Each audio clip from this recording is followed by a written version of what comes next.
Okay, I'm gonna roll some clay today.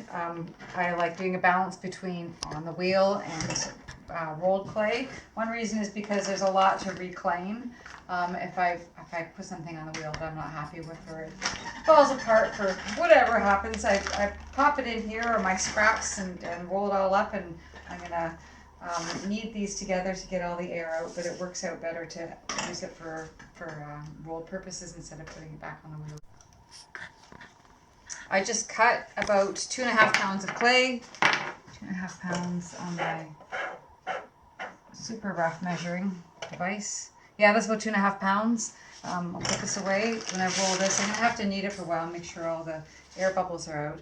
I'm gonna roll it into a plate. I've got a template here. I've got the texture. I like a very fine woven burlap on the back, and I'm gonna drape it on top of this piece right here, and we will make something that looks like this.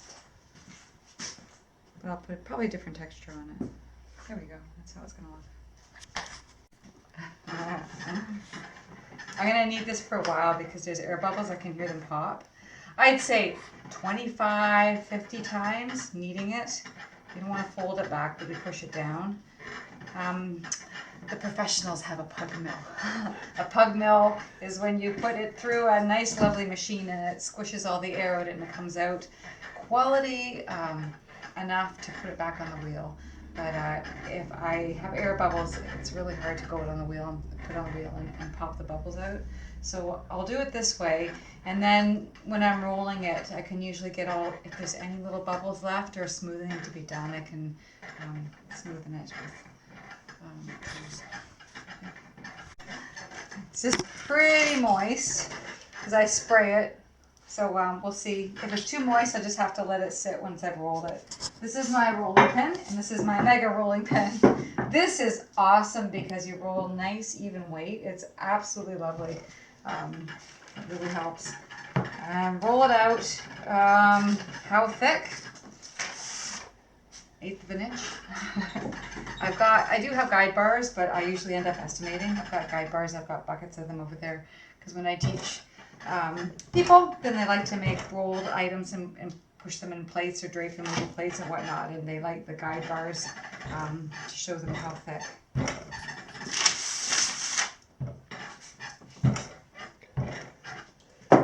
I'll show you guide bars. These are the guide bars. These are the 1/4 inch. I code them with little X's, and these are 1/8 inch, and I code them with silver. I probably won't make the plates this thin, but these usually it helps like this, and I use my big rolling pin like that, and it helps to make sure that it's even thickness.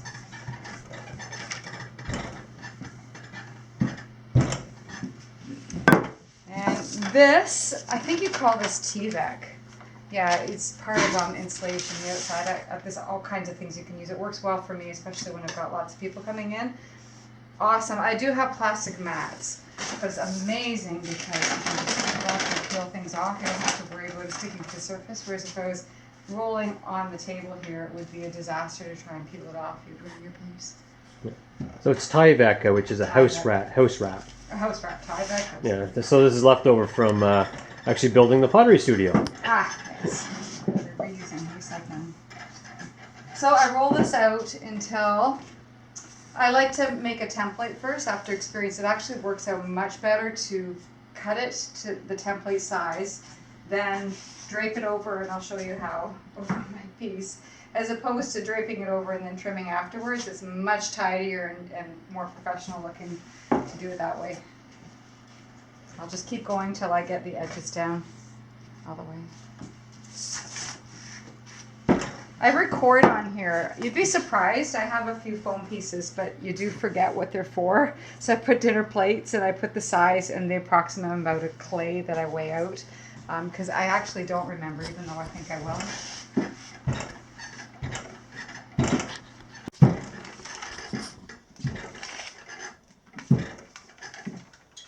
Keep going. What I'm going to do is I like to pick it up because it moves easier and rolls easier if I can pick it up and flip it. works better if I use wood. When I'm rolling, it'll roll out better and smoother if I pick it up and let it breathe or space it. So I put wood under here. Put wood on this side too, but I'm not going to. Flip it. Yeah. There we go. And now it's going to roll better again. It just sits better, otherwise it kind of sticks. It stops it from sticking at the bottom. This is very wet clay. Getting close to the right thickness.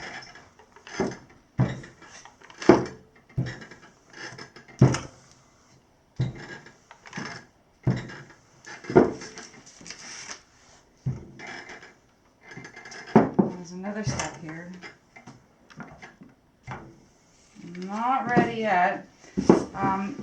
When have I flipped it? There's kind of textured. I need this to be smoothened out, to compress. I need to compress the clay. One of the sides turned out textured, so I'll just compress it so that the bottom doesn't make an imprint. So what is the tool you're using? That's a rib. You can buy all sorts of them. This one, oh my goodness. What is it? It's a SCR4. They're nice. They're silicone. There's smaller ones for when you're on the wheel, and you can use the rib to shape your product. This one is great for compressing. I love my rib. I use it all the time. Okay. I am going to still flip it and compress the other side.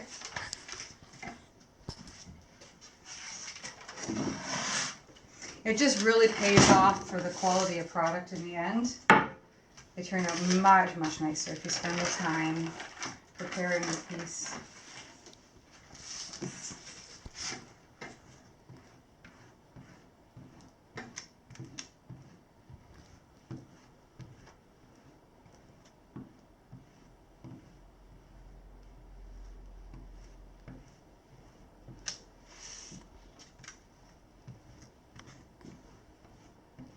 Now, if you put this through, you can also, professionals also have machines where you can put your clay through and it rolls it out at the thickness you set it to, and that would be just fabulous. But it turns out not bad the way we do here. Nice, see it fits, that's what we want. Now it's time to think of the texture. So I like one side being this fine burlap. The thicker stuff I'm not happy with at all, so this fine, I fit it on. I'm going to roll my texture on ever so slightly. Don't like it too heavy.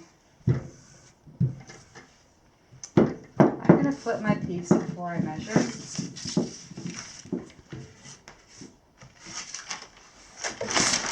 Get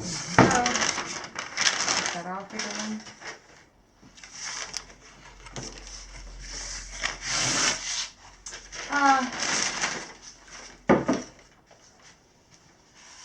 This works out. It's just luck that it's just about the same size as this placemat. So that works out really well. I just need a pin tool, which is, hey! So I don't usually want the fringes on. Sometimes I want the fringes on because it looks nice to make a seam with a fringe. I use an extra straight edge. Even though I've got this as a straight edge, it just provides a little bit more support. And I'm still going to put texture on this side. I like to save this because I might make snowflakes or something with those. I can make a foot with those. They're handy. So I'll think, or else I'll reclaim that. We'll see. Time to think.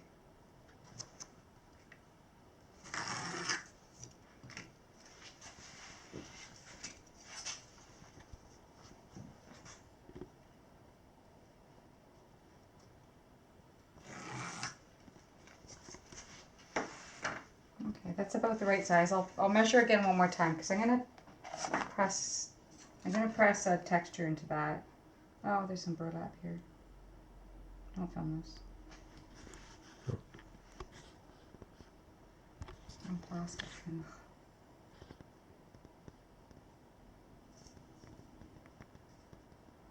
I'll repair this. Compress. I'm filming it.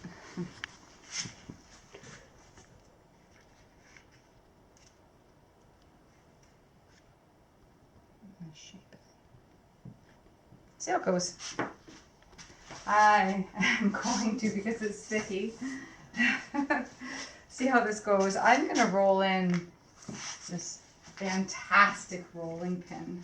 I've just cleaned it and oiled it. Just clean it with water ever so gently. I love it. Sharon Hoppy makes these. I don't think you can get them now because she can't make any more because she doesn't have the wood supply.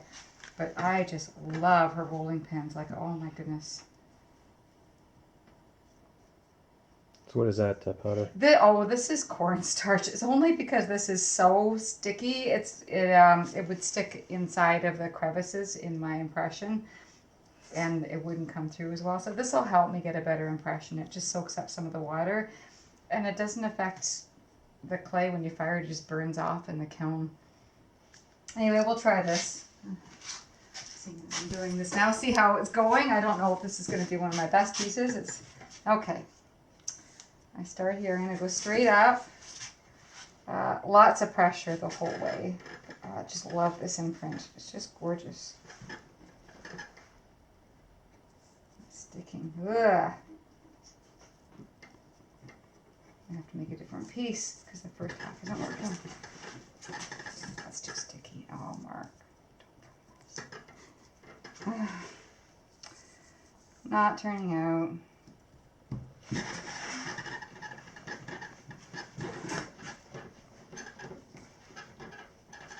Okay.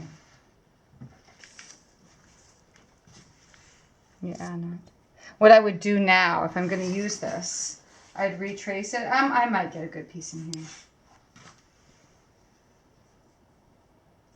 So it's pretty wet. Okay, we'll try. We'll try. See if the thickness looks good. Okay.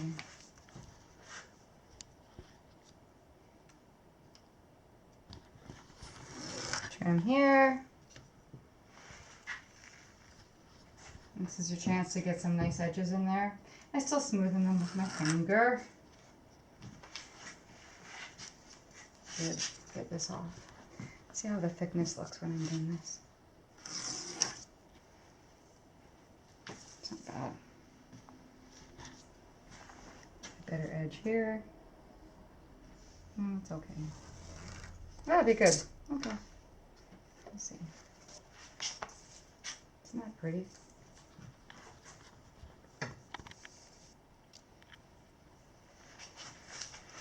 Plastic. Plastic is my best friend.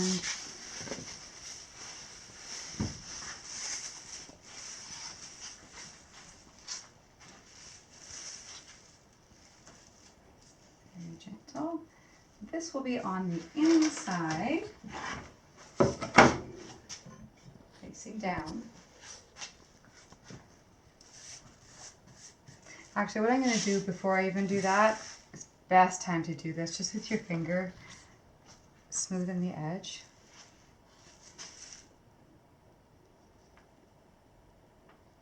I actually cut the corners off as well, and this is a good time to cut the corners. I'm going to get another tool.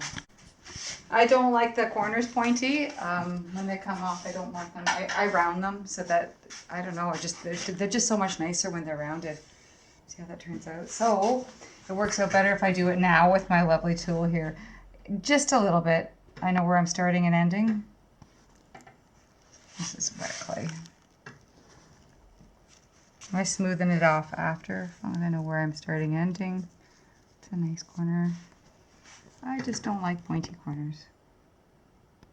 And now is a better time to do it than after. It just turns out more consistent. Do it now. It's a white corner. Okay. So you're finding this clay wetter than you normally like it to Yeah, be? it's because I spray it when the recycled clay. It's been so hot in here with all these firings that I keep spraying my recycled clay just to make sure it doesn't dry up too much. Otherwise, it gets too hard. And it's easier to use. So yeah, it's pretty wet. Put it on here. There we go. Look at my banding wheel. Isn't that beautiful? A friend of mine traded it with me. It was his mother's. Isn't it beautiful? I mean, it may be rusty, but well, not really. It's gorgeous. Solid. Love it. Okay, so this is on here now. And I just pull it a little bit even. This can go even. Just a draped. Yep, pull it off.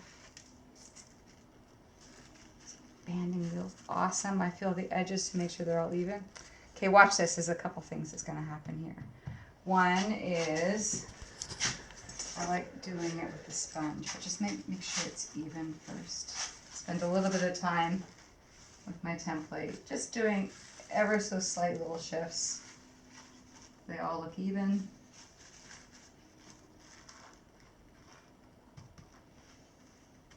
Now's the time.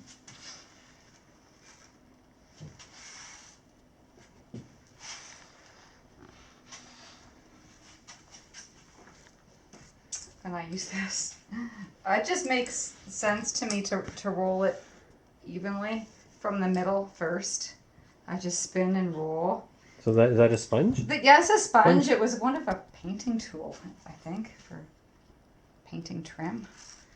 And then when I keep rolling, I just get closer to the edge instead of pushing it with my hands. It just seems to go on more even and professional looking.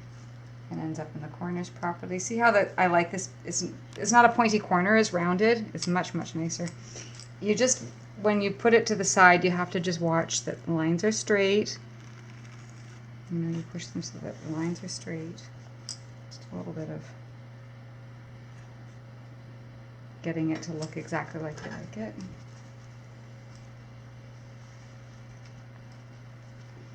We like this shape for our dinner plates. I take all the ones that I call rejects, but they might have a little bit of a glaze rejection or something. I think, yay, another plate for us.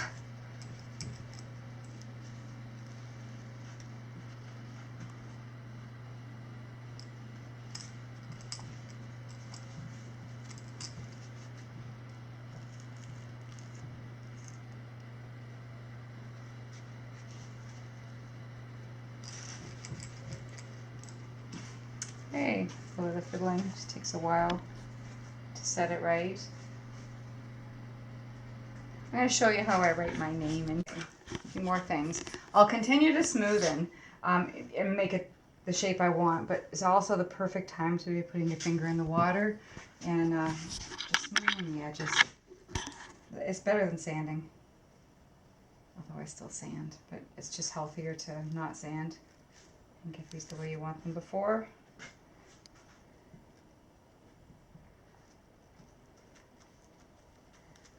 Anyway, I'll keep fiddling, and this is how I do my name.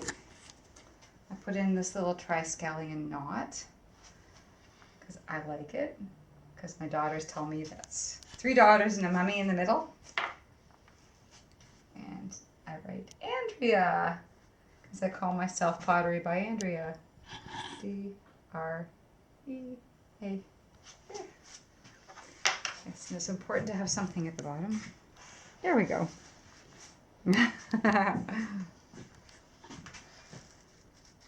And I'll just cover this lightly and put it up on the shelf.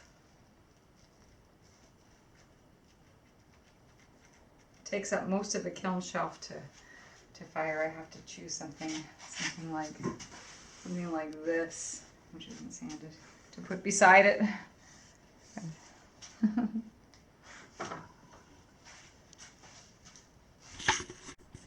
So I only have 2 of these forms, so if I'm going to do a pile of them, I just do 2 at a time. There's lots of other things to keep me busy in between. I'll just choose another item to work on. How long does it take to dry, and how long before you take it off the form?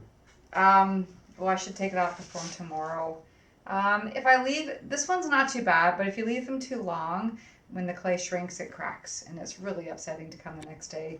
But this form is, or the size or whatever, is fairly forgiving. But tomorrow, and then it's firm enough, and I'll just flip it around, lightly cover it. How long does it take to dry? It depends on how damp my studio is. Like right now, there's a really high humidity.